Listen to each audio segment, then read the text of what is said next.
नमस्ते बिटिया, हमेशा खुश रहो। Myself, JV'n Dr. Ravi Jain, Assistant Professor, Department of Practice of Medicine, Faculty of Human Science at JAYOTI VIDYAPEETH University. Today, we will be starting with the respiratory examination, session 1, introduction. The chest is a bony cage that is bounded anteriorly by the sternum, laterally by the ribs, and on both sides and posteriorly by the vertebra. It contains heart and great vessels. It also contains lungs and the pleura. The lung and its covering pleura are well protected within the thoracic cage. A patient visits the physician for the following respiratory complaints: cough and expectoration. The cough can be with expectoration or without expectoration. There can be hemoptysis, chest pain, or dyspnea, and hoarseness of voice. A patient can present with any of these complaints or the combination of these. Now, what we need to do when a patient of respiratory complaint comes to us? First of all, take the history of the presenting complaints in terms of location, sensation, modalities, concomitants, onset, causation, duration, and extension. That is clearly mentioned in the case study of ordinary medicine as LSMC and OCD. Then ask for the past history of any illness.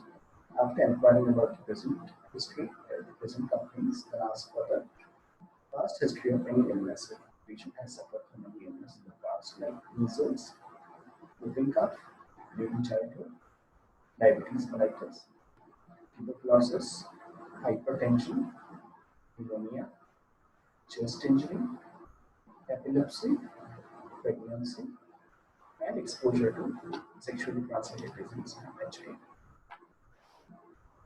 Then you have to inquire about the family history. Family history for the presence of any kind of respiratory disease, like presence of any kind of allergy, hay fever, or asthma, or a history of tuberculosis or pneumonia.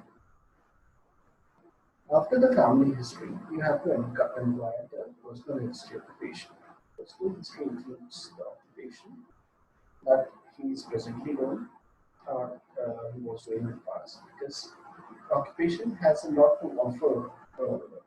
It plays a very important role in the development of different kind of respiratory diseases. We will be studying about occupational diseases in that post topic will be covered. And in the females, you have to ask for the menstrual history. It plays a very important role in the development of. It can have a very important relation with the development of testosterone. Now, whenever you are doing a general physical examination of the patient, first of all, introduce yourself to the patient with your name and designation, that I am so and so, and I'm this course.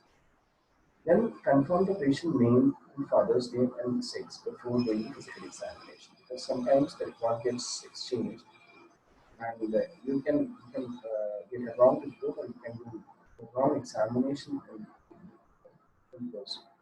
So always confirm the patient name, father's name, and age. Briefly explain the examination. That briefly explain to the patient that what you are going to do in this examination, so that he can remain calm and relaxed. And what it will involve using the patient-friendly language, so that he can be well aware, he can be well informed about the procedure that you are going to perform. Gain consent before proceeding with the examination. Always gain the consent. Always ask the patient that if he or she is comfortable with the examination, then we have to move ahead with the examination. Pre-inspection preparation. What you need to do before starting the inspection. Adequately expose the patient chest for examination, because you are doing the respiratory examination. Exposure of the patient's lower legs to assess for peripheral edema. And ask the patient if he has any pain before proceeding with the clinical examination of any kind. Because if he or she is performing is experiencing pain in a particular part, that should not be examined in the first place. Now, general examination.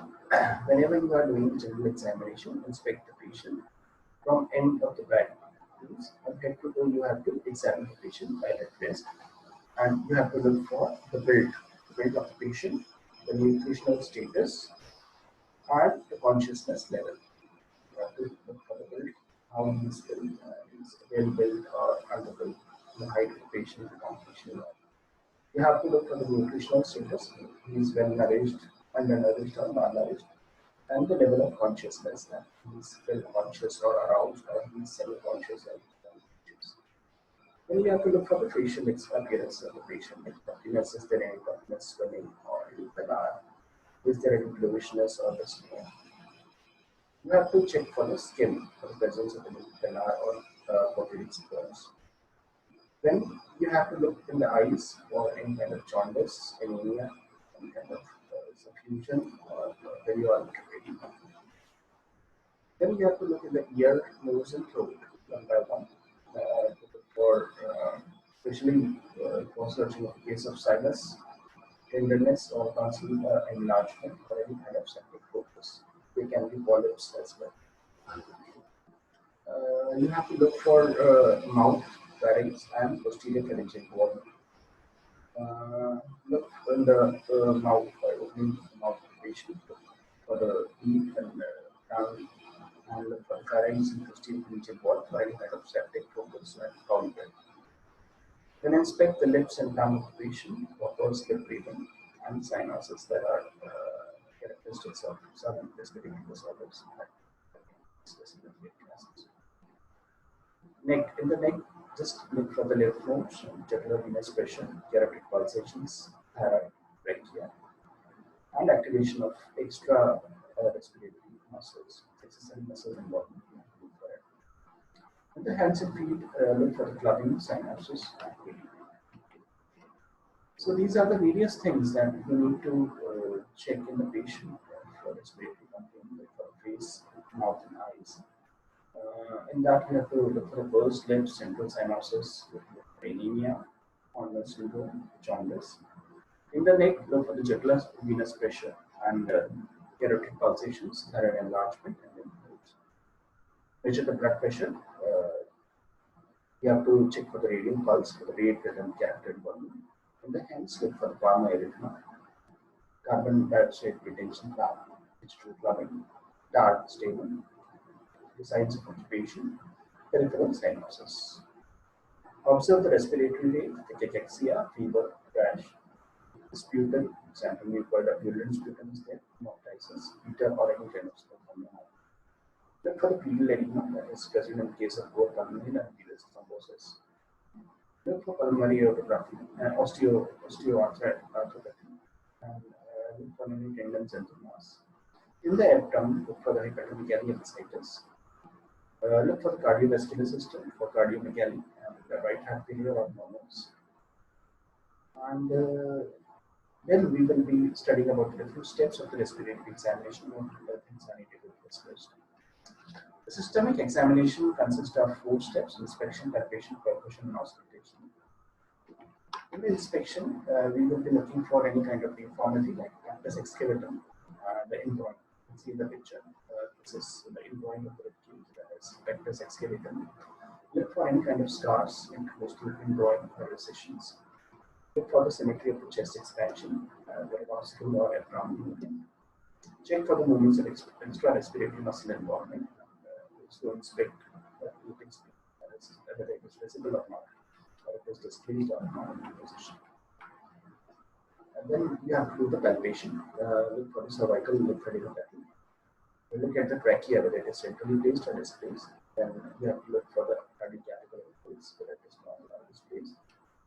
Look for the chest expansion measurement. Just put your hand sideways and then ask the patient to inhale the air. Look for the chest expansion, whether it's symmetrical or asymmetrical. Look for the intercostal spaces, whether the intercostal spaces are normal or wider. And also elicit the vocal phonetus, whether it is normal or not. Then the next step is percussion. In the percussion, you have to see the percussion note, whether it is resonant or it is dull or it is totally dull.